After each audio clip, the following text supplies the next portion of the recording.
Hi, everyone. Hello. Happy Monday. Happy Monday. Okay.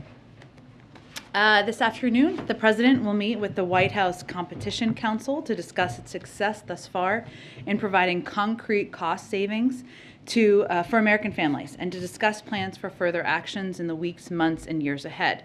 The Competition Council was set up by the President's July Competition Executive Order to coordinate and monitor progress across the entire federal government. It is comprised of 10 cabinet members and the heads of 7 independent agencies. He'll note today that the lack of competition costs average American households about $5,000 a year, which is a pretty significant sum when you think about people's budgets. Since the executive order was signed 6 months ago, the council's members have met every deadline in the president's order. These actions across a broad range of industries will bring real benefits to American families. For example, the FDA has taken action to lower the cost of hearing aids from thousands to hundreds of dollars for the millions of Americans suffering from hearing loss. It's becoming cheaper and easier for Americans to fix the things they already own. Following the executive order's support for the right to repair, the FTC will ramp up enforcement actions against illegal repair restrictions. Since then, big firms like Apple and Microsoft voluntarily announced changes to their policies so that consumers can readily repair their own phones and laptops. The Department of Justice, the FTC, and other agencies have increased efforts to challenge or block mergers that would leave customers with fewer choices, higher prices, and lower wages. For example, the Department of Justice blocked an insurance mega merger that would have raised insurance costs for consumers and businesses alike. So this is part of our ongoing effort. I also wanted to share that NATO is launching a significant military training exercise called Neptune Strike 22. This is something my colleague at the Department of Defense updated on Friday, but it will run through February 4th and is designed to demonstrate NATO's high-end maritime strike capabilities. The USS Harry S. Truman Carrier Strike Group will serve as the centerpiece for this military exercise and be placed under NATO operational control. This is the first time since the end of the Cold War that a U.S. Carrier Strike Group has gone under NATO command. And this exercise will help demonstrate the unity, capability, and strength of the transatlantic alliance. It also advances our ability to integrate an aircraft carrier strike group into NATO's deterrence and defense efforts. While planning for Neptune Strike began in 2020, long before the current escalation of tensions from Russia's aggressive posture towards Ukraine, such exercises help the United States and its allies enhance interoperability and ensure readiness for any threat against NATO. Josh, why don't you kick us off? Thanks, Jed. 2 subject areas. Yep. First, Ukraine and Russia. The president is going to have his meeting with European counterparts. What does he plan to discuss with them, and how does he plan to address the issue of natural gas, given that 40% of EU's natural gas imports come from Russia? Sure. Well, as we put out just a little bit earlier today in guidance, the President will hold a secure video call with European leaders as part of our close consultation and coordination with our transatlantic allies and partners in response to our shared concerns over Russia's military buildup on Ukraine's borders. During that conversation, we expect they will discuss diplomacy, deterrence, and defense efforts, and we'll have a readout for you all afterwards. And certainly, a discussion about the pending sanctions or discussion of that, we would expect to be part of that as well. But in terms of the impact, I don't have anything more to read out for you on that front. And then secondly, per the Supreme Court, should race be a factor in college admissions? Well, this is, I think, in relation, I would expect, to the announcement by the Supreme Court about the decision to take up the affirmative action case this morning. While we're not going to comment on the litigation or for those questions, of course, the Department of Justice, we strongly believe this administration in the benefits of diversity in higher education, and we take very seriously our commitment to advancing equity and equal opportunity for historically underserved populations. That's why on day one, the President signed an executive order launching an ambitious whole-of-government response to center equity throughout the government's work. Throughout the Department of Education, the administration has provided historic investments and support for historically Black colleges and universities, tribal colleges and universities, and minority-serving institutions, such as Hispanic-serving institutions, including nearly $21 billion in cumulative support. And we have moved swiftly to protect student civil rights and equal opportunity, including by issuing guidance about schools' obligations to investigate and address claims of discrimination and harassment. So, of course, the Department of Justice, they can speak to their view on the litigation. Go ahead. Thanks, Jen. Has President Biden made a final decision about deploying more troops to Eastern Europe?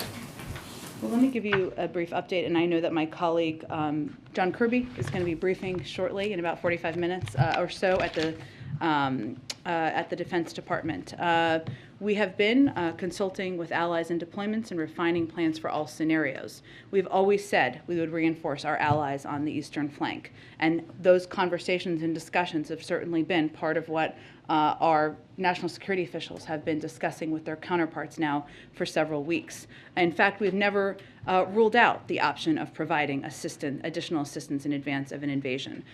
Those discussions have been ongoing with our partners and Eastern flank countries. And again, I would expect that my colleague John Kirby would have more of an update on where the process is at this point in time. So John Kirby will make an announcement about whether or not he's made a decision? No, I think he will provide an update on where things stand on those discussions. Okay. So last week, President Biden at the press conference said that the U.S. would fortify NATO allies, but said it was dependent on an invasion, saying that if he would send more troops to Poland, Romania, if Putin did invade Ukraine. So the fact that he's considering this now and having these discussions with Pentagon leaders over the weekend, does that suggest that he believes an invasion is imminent? We've never actually ruled out providing additional assistance to Eastern flank countries in advance of any invasion. And those discussions with them have been ongoing, and certainly that's been part of our contingency planning. I guess the question is, it does appear to be a shift in his thinking and his attitude toward it. Is that how you would characterize it? I wouldn't characterize it that way.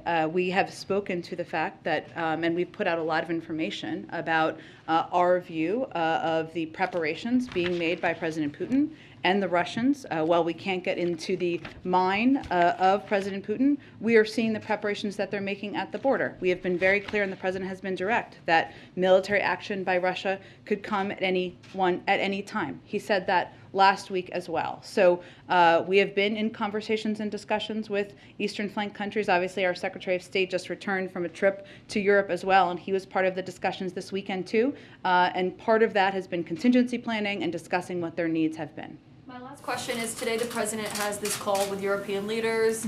Several of them are on this: UK, France, Germany, Italy, Poland, NATO, the European Council. Why is Ukraine not on that call this afternoon? Well, we have a range of conversations with Ukrainians. Obviously, our Secretary of State met with them last week, and they will be a part of many conversations moving forward. As I noted a little bit earlier, part of this is a discussion about deterrence and defense efforts, diplomacy, but certainly they will be a part of many conversations, as they have been from the beginning. Go ahead. So what happened then in the last few days that prompted the Pentagon to present specific potential troop deployments to the President? Or put another way, why now? Well, I wouldn't say we're characterizing it exactly that way. The President has said last week, and we also said that as we've been watching the preparations of President Putin and the Russians, that they were prepared at any moment to take military action. We've also been in ongoing discussions from our Secretary of State to members of our national security team with our Eastern flank partners about what their needs are and what security concerns they have. So I wouldn't say it's a response to an abrupt moment. It's a part of an ongoing contingency planning process and discussion. After this weekend, is he more or less concerned about the possibility of a Russian invasion of Ukraine? Well, he said last week that military action by Russia could come at any time. That remains his point of view. And there's been clamoring in this town and over in Ukraine for a U.S. ambassador to Ukraine. Where do things stand on appointing somebody?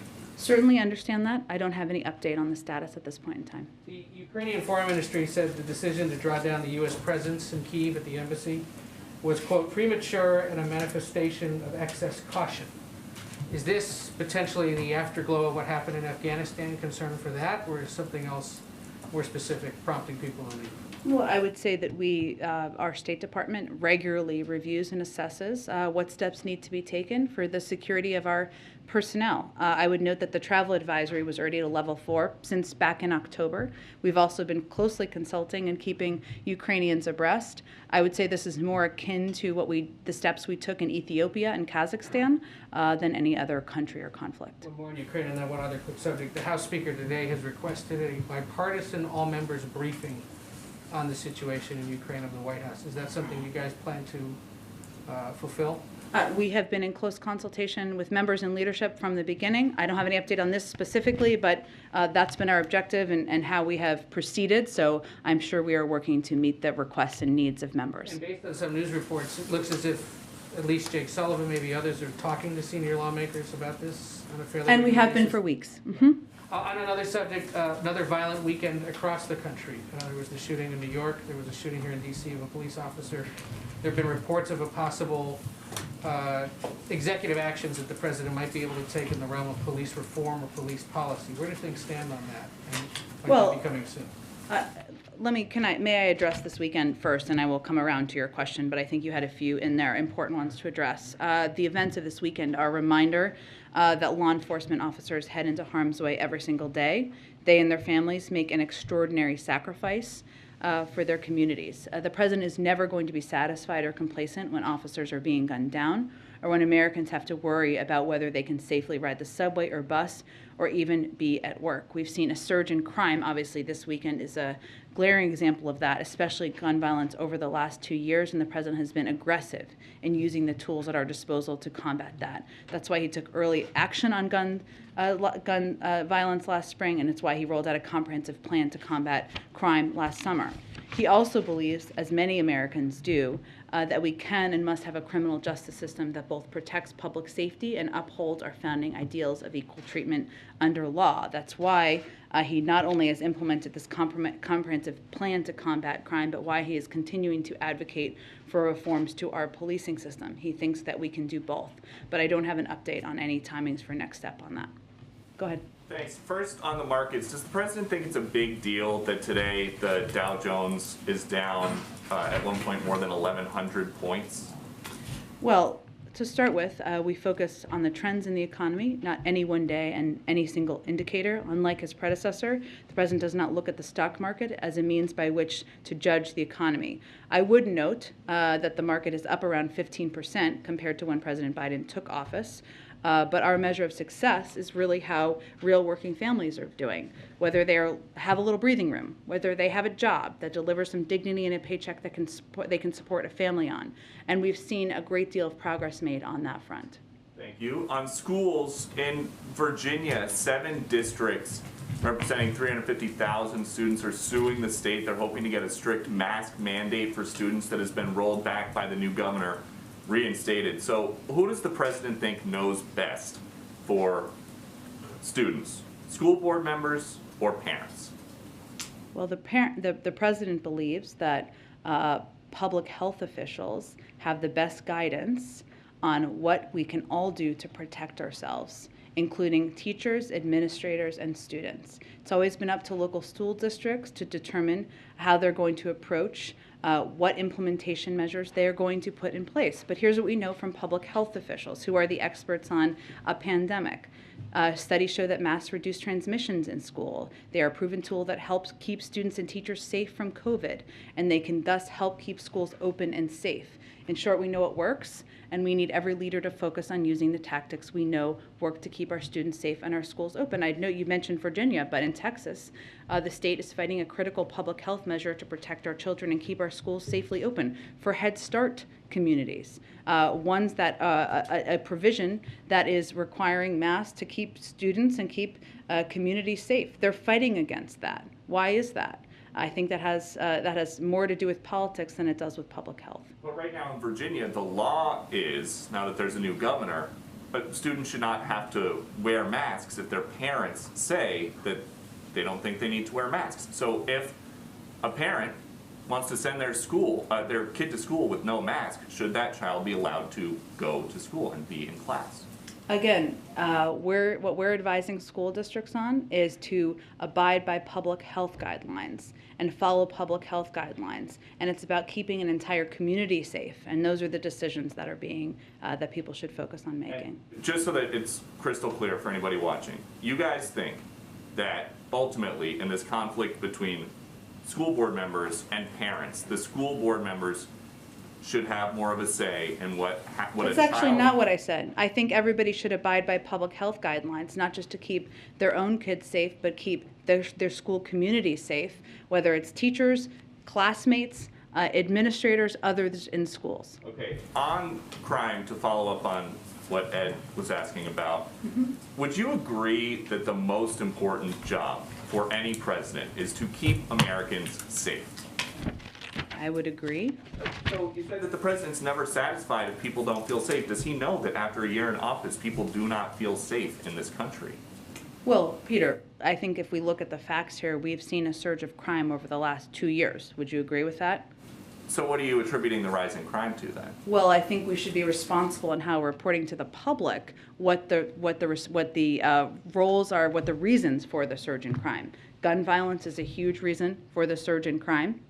Underfunding of some police departments and their need for additional resources, something the president has advocated for consistently through the course of his career. That's something we know we need to take action on. And it is absolutely true that he will not be satisfied or complacent when officers are being gunned down or when Americans have to worry about whether they can safely ride the subway or bus. That should not be a political issue. He's somebody who has had a long career of many decades of fighting for funding for police departments, for local communities in order to reduce crime. But he's been here in office for more than a year, and the murder rate is nearing a 25-year high. So why don't we see and hear more from the president about this? We hear all the time about things that you guys are doing to fight the pandemic because that is a risk to American people.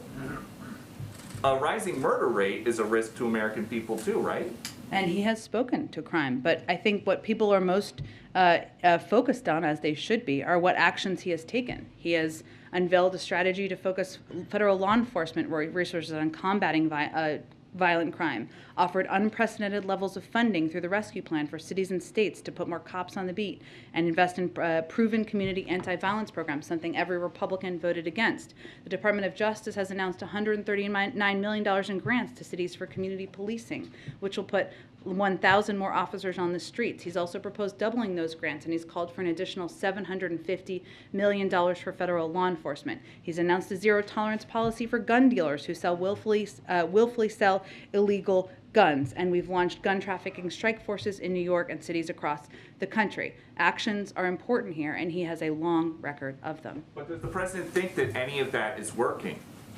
The president thinks you should have a plan to address crime and gun violence. He has one, and we look forward to working with people who support that effort. But as the murder rate nears a 25-year high, would he consider maybe trying something different? Trying something other than supporting a massive plus-up in funding from his predecessor, cracking down on gun trafficking and gun violence, which is a major driver of the violence we've seen across the country, working to support community policing programs and police departments across the country. I think most people who want to fight crime would agree that's the right approach. Go ahead, Justin. Thanks, Jen. I know Kirby's briefing later, but Sure. just to put a finer point, Yeah. do you have any information about how many troops are under consideration, what the time frame for the president's decision are, sort of the logistical details of a possible deployment? I don't have any more details from here, other than to convey that we're in close consultation with Eastern Flank countries about their security needs. And again, we've always said we would support them. We've never said that an invasion would be a prerequisite for that. Do you expect the written response that you're putting together to include any requests or demands from the U.S. side, including a time frame for President Putin to start drawing down troops from Ukraine's border? I don't have anything to preview in terms of what a written proposal would be. I would just note, because we've talked about this a bit, that written proposals have been the basis of basically every agreement we've ever had with the Russians and many countries around the world. They're a standard part of diplomacy, and they're a format for providing areas where conveying areas where you have concern, and also outlining areas where you can work together. But I don't have anything to preview on what that would look like. We didn't have a chance last week to talk about one part of the president's press conference where he said he'd like to be in a position to lift, to say that China is meeting its commitments and therefore be able to lift some of the tariffs. I'm wondering, when he said that, did he mean making good on the phase one commitments that have already been out there? I know China's not meeting those, or does he mean additional commitments that you'd be asking for from China? I think he meant he's looking forward to getting some recommendations through the review process that's ongoing. And then one last one. There was an FBI raid last week on Representative Cuellar, reportedly over his ties to Azerbaijani oil executives. I know you're not going to comment on an ongoing investigation, but do you think that the congressman should step away from his committee assignments or congressional work while this investigation is on? I'm just not going to have any comment on this at this point. Go ahead. A couple more on Ukraine, Jen. There's a proposal that's floating in the Duma that would ask Vladimir Putin to recognize the Donetsk and Luhansk regions of Ukraine as independent. If Putin does that, would you regard that as an escalation? I have not spoken with our national security team about that. You know our view on the sovereignty of Ukraine, and I don't have any other comment on it though at this point in time. Okay. Under what circumstances would we evacuate American citizens and diplomats from Ukraine, and can that be done without the U.S. military? Well, I think the reason that the State Department issued the guidance they did, which again is a standard process that the State Department does regularly with a range of countries where we have security concerns, was to make very clear that American citizens, our recommendation is that U.S. citizens currently in Ukraine consider departing now using commercial or other privately available transportation options, use the online form in our updated travel advisory to tell us their plans so they can best conduct our ongoing contingency planning, and register in STEP to ensure they receive alerts and guidance from the State Department. There is not an intention for there to be a departure or an evacuation along those lines. So we are conveying to American citizens they should leave now.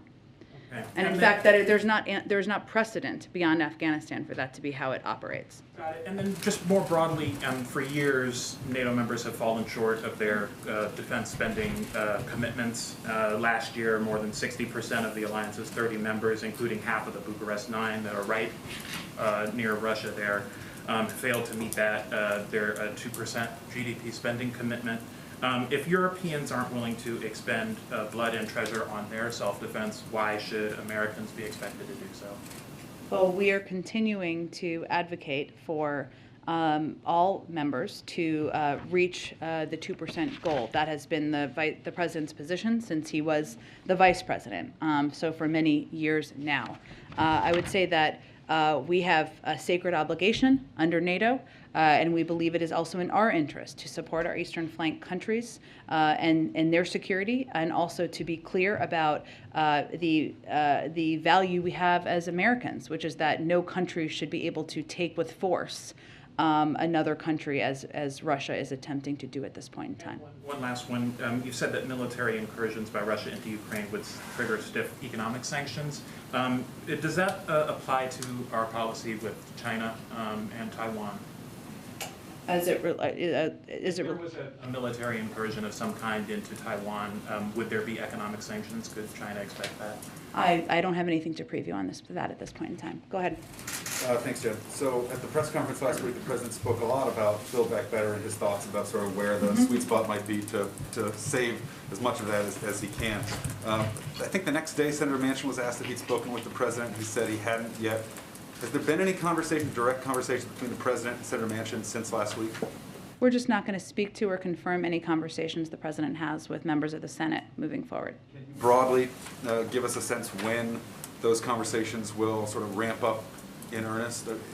President's been in touch with a range of senators. We're just not going to outline those or confirm those specifically. On putting that together, getting it through the Senate with 50 votes, is State of the Union more or less the soft deadline, or is this something that may well extend beyond that? We haven't set a deadline. I think what our objective is and what the president's objective is to move forward on an effort in Congress and the Senate to lower costs for the American people. Do that without raising the deficit. Pay for it. Make sure we're easing the burden that families have across the country. We need 50 votes to do that, but we have not set a deadline. Can I just ask you one other thing about infrastructure? You may have seen our story and reporting elsewhere about Republican lawmakers who opposed the bipartisan infrastructure law out in the states over the recess, touting the benefits, taking credit in some cases for doing that. And I know that this is a big pillar of the Democrats' 2022 midterm argument and the president's case for a successful first year. He's touted the bipartisan nature of this. Is he going to take issue with any of the Republicans who are out there? Is he going to call them out for saying that they should get credit for something that they opposed, or is he going to let that slide? Well, I would say we welcome a number of Republicans who voted against the infrastructure bill coming around to recognize the impact on their communities. We've seen this playbook before, so perhaps it shouldn't come as a surprise. And I don't think I can stand up here and rule out what the president is or isn't going to call out moving forward. Go ahead. Hey, Jen. The president spoke last week about Russia's historic concerns about loss of empire and encirclement. Mm-hmm. So my question is, if we're sending some thousands of U.S. troops to the Baltics or the eastern flank, is there a chance that that will increase the risk of war rather than reducing it? Well, we've had troops in the eastern flank countries for decades. Right. Or it sounds like what's being discussed is sending more right now at a time of real tension. And we have a sacred obligation to support the security of our eastern flank countries. I think it's important to remember who the aggressor is here. It is not the United States. It is not these eastern flank countries. It is Russia, who has tens of thousands of troops on the border of Ukraine. They have the power to de-escalate. We would certainly welcome that. And I know both you and the president spoke about little green men, infiltrators into the country. Now that the British have put out intelligence of a possible coup planned by Moscow in Ukraine, how would the U.S. respond if that happened? Would that trigger these same sanctions that we're talking about here? Well, I'm not going to get into intelligence matters, of course. We've been warning about Russian tactics like this for weeks.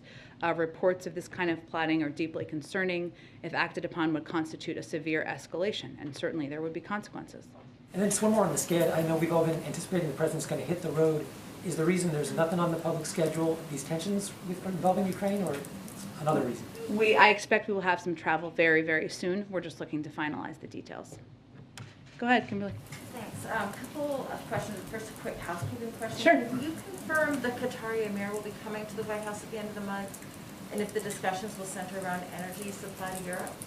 I know there's been discussion of that. I don't have final confirmation of it. I will work to see if we can get that to you after the briefing. Okay, perfect. And then, as the administration weighs reinstating the terrorist designation on the Houthis, is the president concerned this could block humanitarian aid? And why would the president consider this if millions are at risk of losing assistance given his policy of upholding human rights?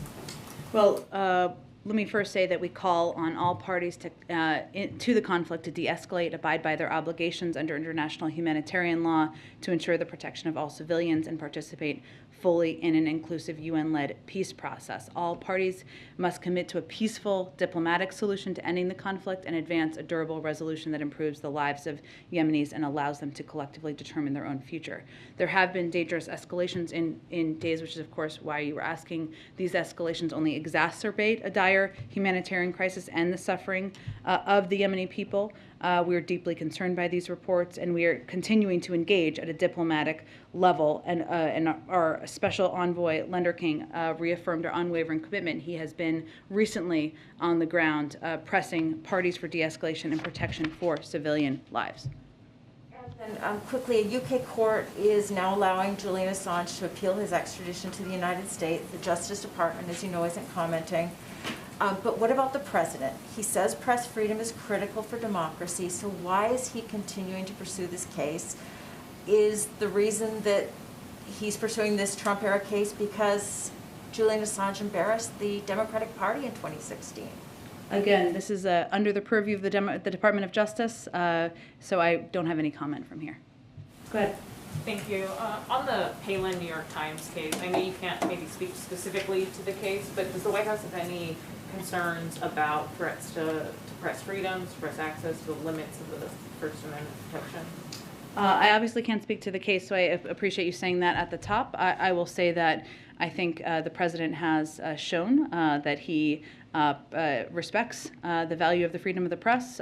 He obviously took a step earlier this year to ensure there couldn't be a replication of actions that had been taken over prior administrations as it related to journalists.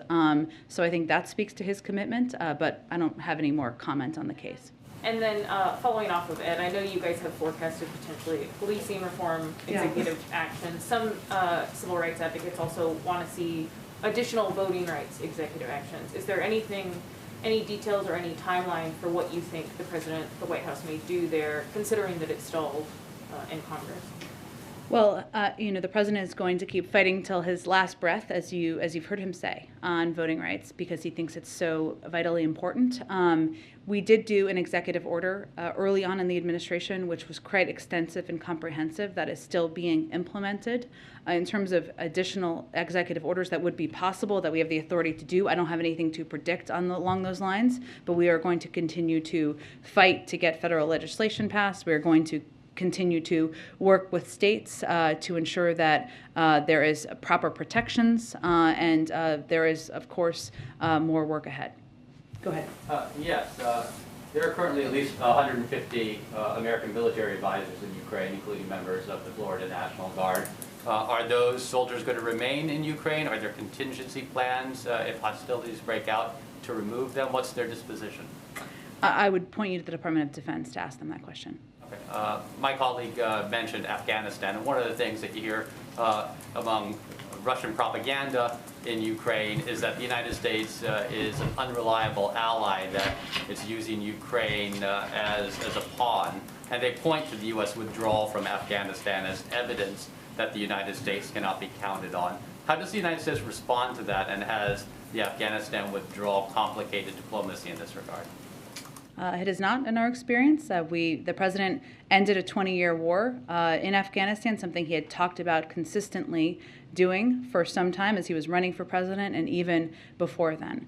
I think our commitment to our NATO partners is clear. Our commitment to Ukrainians is clear. We've sent more security assistance over the last year than in any year in recent history. We've been in constant contact, as is evidenced by the president's call this afternoon, with our European partners as we work to ensure we're in lockstep as we approach the next stage and anticipate what President Putin may or may not do. So what I would say to that is that sounds like the old Russian propaganda playbook, something we've talked about in the past, and I'd encourage anyone to be mindful of that. And then finally, there's negotiations going on in Congress for Russian sanctions if they do take military action against Ukraine. Does the United States support Congress acting, and are they involved in these negotiations? We are regularly updating and briefing leaders in Congress and about what steps are under consideration, what the status is of things we're seeing on the ground. Obviously, we've talked about a lot of this publicly as well. And we've also been clear that we have a severe sanctions package of economic options that is under consideration should they decide to invade. We also recently sanctioned a couple of individuals for their engagement as well. But I don't have anything in terms of these specific steps under consideration. We have our own severe steps that we are considering here, and we're keeping Congress abreast of that. Does it help to have Congress involved? Well, we're working in lockstep with them. We are briefing them. We are conveying to them what we're thinking about and considering, and of course, getting feedback from them as well. Go ahead. I recognize that the White House has said that they have, very severe sanctions that are prepared if Russia invades. Is there any thought to enacting sanctions before Russia invades as a form of deterrence, or is that under consideration? Well, we did announce a couple of sets of sanctions from the Treasury Department last week. in response to the involvement of a few individuals. We've also plussed up our security assistance packages that we've been delivering to the Ukrainians, including recent deliveries over the last couple of days. And obviously, as we were talking about earlier in this briefing, there's been discussions about how we can support the security of Eastern flank countries. But also, we are mindful of what we think is the most effective deterrent, and the severe economic sanctions package, something that would be go far beyond what was done and what was on the table in 2014, including the consideration of imposing unprecedented export control measures that would hit hard at President Putin's ambitions, are part of the discussion, and our assessment is that is most effective as a deterrent tool and not as one we would do in advance. Okay, so you're saying the threat of the sanctions is the most effective deterrent? Correct. Tool. I have a question, just to follow up. I know that, you know, you were asked about Americans who are now in Ukraine. And I know you said that there is no precedent, you know, outside of Afghanistan for evacuations in case if there was like some type of military incursion by the Russians. So I just want to be clear, if Americans are still in Ukraine and things start happening with Russia, are they pretty much on their own? Well, we are conveying very clearly now that now is the time to leave, and that there are means to do that. Of course, there's commercial airlines. You can depart over land. There's obviously the embassy there to provide assistance. And this is very similar to what we did in Ethiopia, Kazakhstan, and many other countries over the course of the last several decades. But there is not an intention or a plan for any military evacuation. And just quickly, in the past, another call with Putin was still on the table. I believe that the president was supposed to talk with his advisors about that this weekend. Look, have any decisions been made about that? Will there be another call or another talk with Putin? The president remains open to leader diplomacy, of course. He knows how effective that can be, but I don't have anything to predict or preview at this point in time in terms of a call between them. Hold on, let me just get to the last two and then I'll come back around. Go ahead. The president said last week that he has basically on a daily basis to work to keep unity in NATO. How unified are NATO partners if it comes to hard and meaningful sanctions against Russia? And what is the president's assessment or the White House's assessment of the new German chancellor in that case? Well, I know that that our Secretary of State spoke to this just yesterday, and what I would note is that, as he said, that we are confident the Germans share our concerns and are prepared to respond swiftly, effectively, and in a united way to Russian aggression against Ukraine. Germany is one of our closest allies. In fact, we look forward, of course, to welcoming the Chancellor here to the United States in February. The Germans have said, as you know, that if Russia further invades Ukraine, the future of Nord Stream 2 would be in grave jeopardy. This is real leverage over Putin. If Putin wants to see gas flow through the pipeline, he cannot invade Ukraine. The pipeline is, of course, not operational, but that is often the context of how this question is asked. I think what the president was conveying is that it doesn't happen on its own. It requires work. It requires conversations. It requires face-to-face diplomacy. I think there's been over 100 engagements that senior members of his national security team and the president have taken a part in order to ensure that we are united and strong as we confront the threats posed by President Putin. Did Germany need more work than other NATO partners? I would say Germany remains one of our key partners and allies, and again, we are working in lockstep with them. Go ahead. Yes, hi Jen. Senator Susan Collins is leading a working group looking at reforming the Electoral Count Act so that during the counting of the Electoral College, a vice president could not reject one slate of electors and, say, recognize a rival slate supporting a rival candidate. I'm just wondering whether the White House has talked to either Senator Collins or any other senators about this, and given, shall we say, recent history, whether the president supports reforming the Electoral Count Act. Well, we've never said we were opposed to it. We are in touch with a range of senators. I'm not going to detail who, but across the board through senior members of the legislative team, senior advisors to the president, about a range of steps that can be taken. What's important to note, and I've said in the past, but I'll just reiterate it, that it does not take the place of, is not a replacement for the John Lewis Voting Rights Act or any of the voting rights federal legislation we were working to get across the finish line, because they do entirely different things, including creating a baseline for what the American people should expect and frankly demand demand in terms of what kind of access they should have to participate in the voting process. And of course, the requirement that any state that has a history of voter suppression would have to get approval from the Department of Justice in order to change voting laws. The Electoral Count Act doesn't do that, but we are open to the conversations. We've been participating in the conversations, but it's not a replacement for.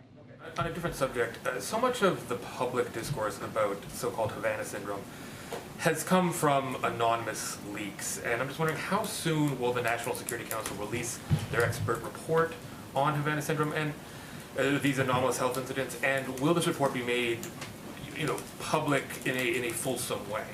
Sure. Well, I know there's been a recent CIA report that talks about the findings of their interim analysis. Which does not rule out that a foreign actor may be involved in a subset of reported cases, and affirms that the intelligence community will be drilling down in its analysis on a subset of cases. The toughest unresolved ones, of course, to try to determine whether a foreign actor may be involved. There are a range of investigations and efforts underway across the U.S. government, and we continue to take every report of a suspected incident safely. What's most important is the President has asked his national security team to ensure we are leaving no stone unturned and ensuring that people who have been impacted receive the proper health care they need. I can't make a prediction of what a final release of a report would look like. I would really point you to the intelligence community on that. Okay, just one last one.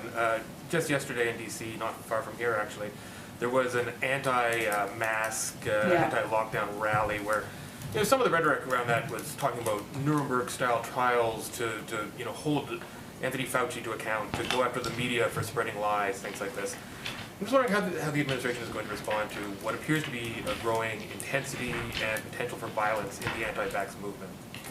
Well, we are well aware that there is a loud and vocal minority empowered through social media and media platforms that proliferate disinformation, politicians who espouse conspiracy theories and fundraise off of opposition to public health. We know that.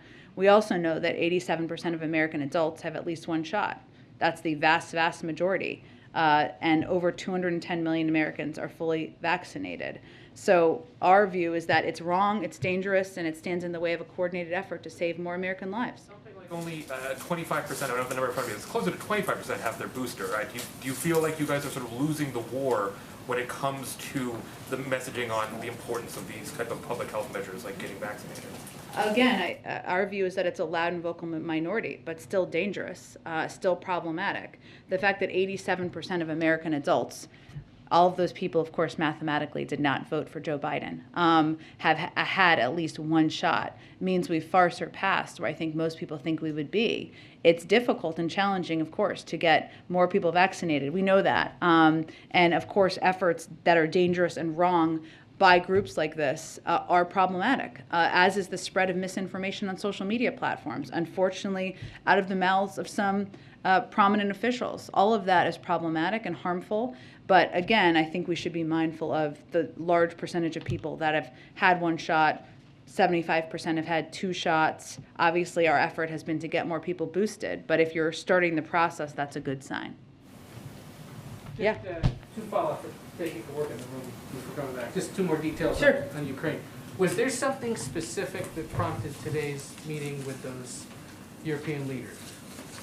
It's a part of our ongoing contingency planning and discussions about what we are seeing, but also how we can help protect and support their security as well. It wasn't like the intelligence report from the British over the weekend or something that prompted everybody to get together? No, part of ongoing contingency discussions. And obviously he gets briefed on this in his daily intelligence briefing. We know he had this briefing over the weekend at Camp David. Can you give us any more detail or sense of how often the president's being briefed on Ukraine, who's doing it? Is he asking for updates every hour? Give us some sense of what's going on this issue. Sure. I can tell you from being in a lot of meetings with him that are unrelated to Ukraine as well, that he is often asking for updates and looking for updates from his national security team on where things stand, how conversations are going, and that's something he regularly asks for. He's seeing his team or members of his team every day. Of course, there are central members that you're very familiar with who participate in the PDB, Jake Sullivan and others, and of course he's regularly talking with our Secretary of State, who has been front and center in the diplomatic efforts. Thanks, everyone. visit? You just kind of like offhandedly mentioned. Yeah, we'll get it to you after the briefing. Yes, important visit.